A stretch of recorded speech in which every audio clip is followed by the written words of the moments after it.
Hi everyone, I'm Tristan Cameron with Embarc, and I'm here today with the Workflow by Evo team, and we're here to learn a little bit more about their business. To start us off, could you guys introduce yourself? Hi, I'm Katy. I'm the community director of the workflow side of this floor. I'm Zac Cerrato, and I'm one of the owners and founders of it. Yeah. And we're here in the space, which is gorgeous.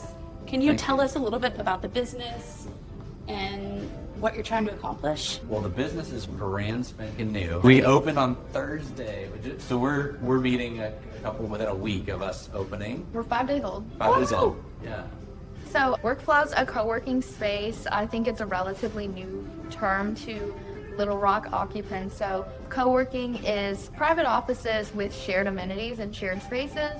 So shared spaces are kind of like where we're sitting at right now. It's first come, first serve. We call it open real estate, so anyone can come in and use this space, bring their laptop. I think we have like 60 seating settings. Yeah.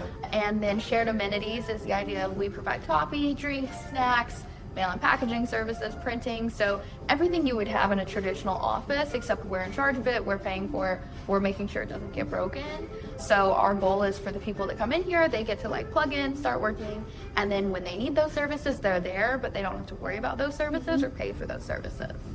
That's awesome. Yeah, and the space is incredible. I don't know who wouldn't want to come and spend the day here. I definitely do. And what brought this about? How did this space get started? So thank you for saying it's beautiful and amazing.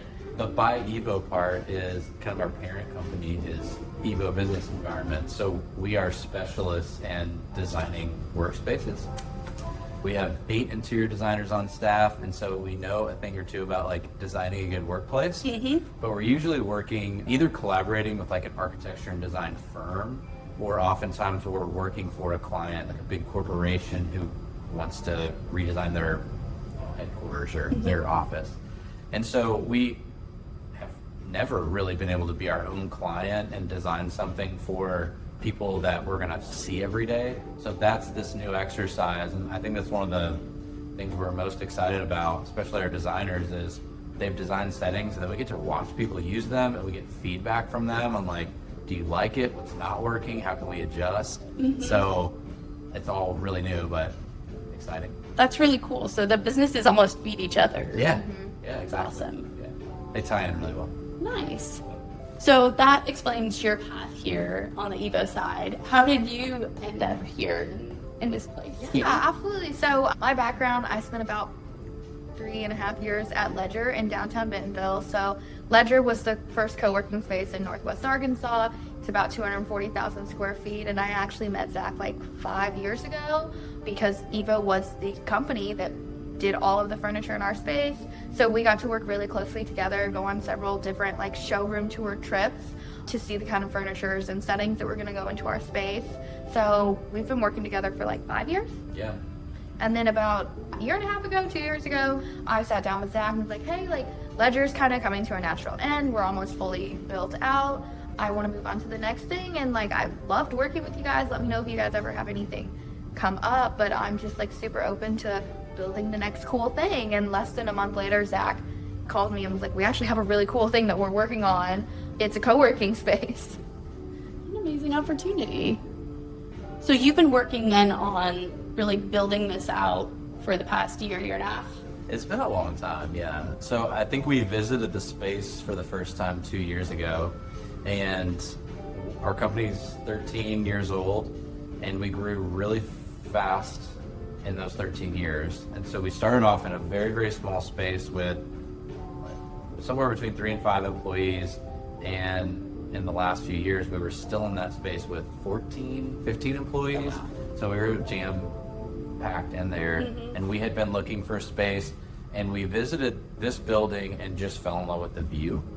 And previously when we would take our teams to other buildings we were looking at, because we were at the top of the Plaza West building, which is I think it's the highest point. The 12th floor is the highest point in Little Rock because the building's built on a hill. So we have taller buildings, but the view is amazing. So the bar was high. The bar was really high, and we would take our team to some of these other buildings, and they were like, I would rather be an anchovy packed into this tiny space with an amazing view than move to this new building. So this was the first one where there was space and views, and our team fell in love with it. And the other thing is, when we visited, they had demoed the floor, and it was almost a 360 view of Argenta and the river and the skyline. Wow. And so the whole team, I think, just saw the potential for the floor to be really cool. So, yeah. What was something like a hiccup that came up along the building process? We had so many hiccups, which is just kind of the nature of design, is you're solving problems, essentially. That's what design is. And so one fun hiccup was we got the floor plans from the building to start designing. And there was one room that we thought was just like a supply closet or something like that, an empty room that was a vestige of earlier usages of the space. And so we designed one half of the building to be our office with that room demolished.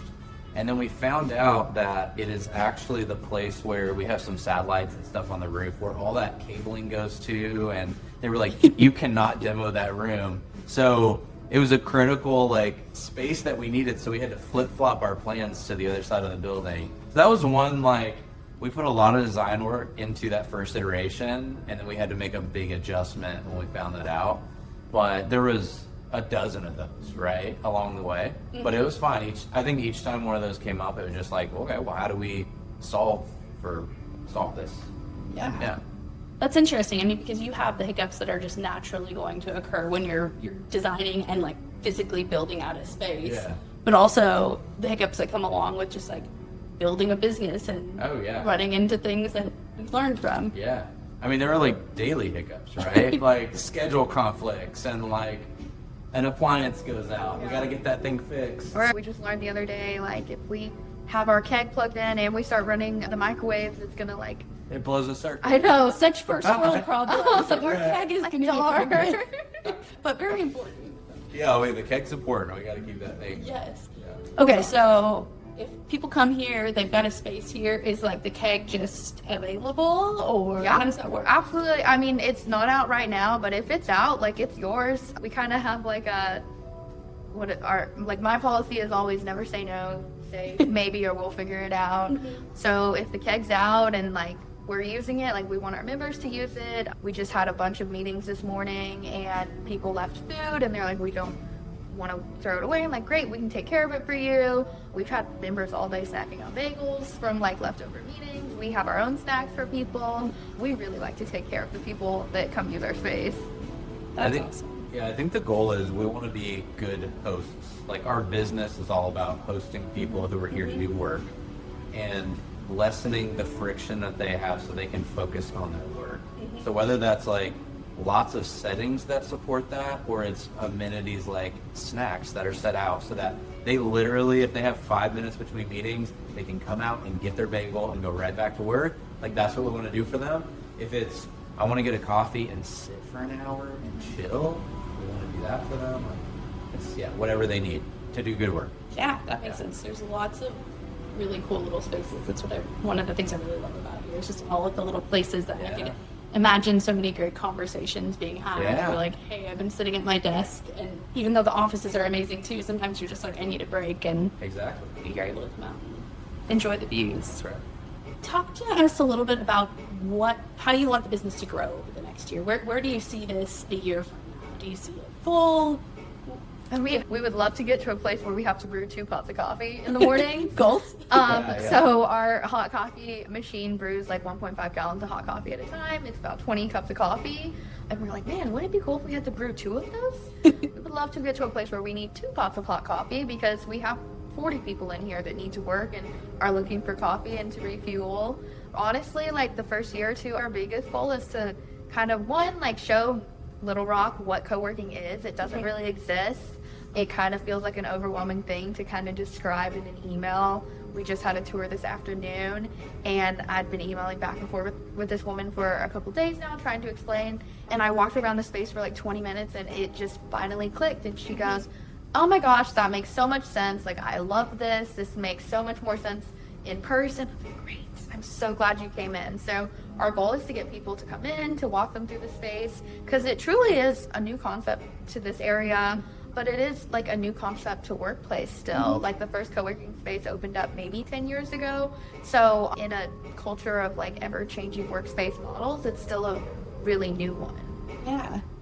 So if people want to come in, they want to come experience the space, what's the best way for them to do that?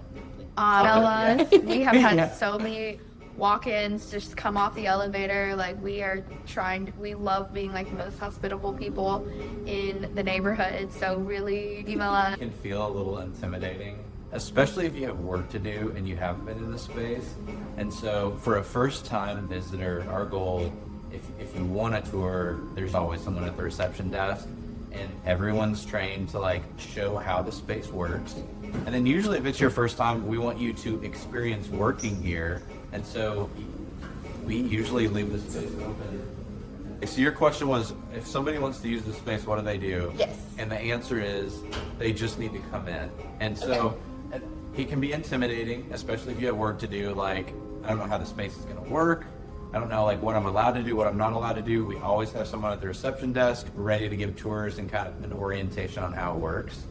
Usually if it's your first time, we're not going to charge you because we just want you to experience the space. So if it's your first time, just come, and you don't even have to pull out your wallet. Yeah. Like, get an idea of what the space is like. but first timers. First time, yeah. There's a point where you have to pay. Yeah, the model is, and this is a big thing that people have also been very confused about, is like, do I have to lease an office for a year to become part of this space? And that's one end of the spectrum. We have a lot of people who are like, I want keys to a room and I want to leave all my stuff in it. On the complete opposite side of the spectrum is just the day user. So we have the Wyndham Hotel across the street, and you may have a business traveler who's here for like 3 days, and they can just come pay a day rate. It was a really fun science experiment to go. If I'm working at a coffee shop, I probably get 3 coffees because I'm addicted to caffeine, a snack, a bagel. It kind of starts to add up. I do earn stars in the process, but our biggest thing was we want it to be competitive to where you might be spending your time, but we also want it to be like affordable and not just someone come and say, well, that sounds crazy. No one has ever told us like that is a totally unattainable amount for a day. It's $35. That includes printing if they want to print, snacks, coffee, Wi-Fi, everything that you would need to have a productive work day. We keep like a business conference center full of Post-it notes, legal pads, pens, like anything you might forget. And then what's the middle tier, Katy? Like, if you're not just coming in once or twice a month, but you also don't want to like lease a whole office. Yeah, absolutely. So we have something that we call a hot desk membership. So it's a monthly membership. You can go month to month. You can sign a lease. It's $350 a month, but it includes mail and packaging services. It's worth it. Yes. Yeah. So A regular membership. anyone that signs a lease here gets a membership. So a membership basically comes with printing services, mail and packaging, coffee and tea amenities, everything that we like walked in this space, all of the community spaces, like where we're sitting, it just doesn't come with an office. So a lot of the times people look at it monetarily of like, okay, if I come in more than 10 times a month, I should get a hot desk membership. I always tell people look at it like a scope beyond that, because a membership is 24/7 access to our floor, where a day pass is 8 to 5 p.m. So business hours, you can't come in after hours and print. We don't know you that way. But I always say, think about it beyond like monetarily where it starts to make sense, but convenience wise, like maybe you do need to come in after hours and print something, or want to get your mail forwarded here because you work out of your house and you just want it to feel a little more professional. Those are all things that come with a membership that don't come with a day pass. Okay. Yeah, that was good. You covered it. Well, this has been awesome. I have loved meeting you guys, talking with you, learning about the space. To wrap up, is there anything else you would like people to know about workflow? We forgot to cover bookable meeting spaces. There's kind of 3 tiers of users. So we've talked about 2 of them. The first is just like the day pass user, the member who isn't necessarily here every day or doesn't have a dedicated space, but they just want to walk in with their laptop and have a nice place to work. And the second is somebody who needs a lockable office where they can go in and keep their stuff there, and this is their daily workplace. And the third is like a company that maybe that they have a place to work, but they don't have a place to meet or retreat, or it doesn't have that amenity built into their space. And so that has actually been extremely popular already. We've had groups that have come over here for a retreat, use the training room, or use some of our conference spaces, just because it's like either it's a neutral place or it's a nicer place than what they have at their own individual office. So those are kind of the three ways we see people using workflow. That's awesome. Yeah, I can see the benefit of just sometimes getting out of the office space Yeah. too. If you want to have a meeting and be really productive, you're Yeah. void of all of those distractions that come up when everyone else is there. Yeah. Awesome. Well, thank you guys so much. Yeah, thank you. And this has been great. Yeah, thanks so much for coming in.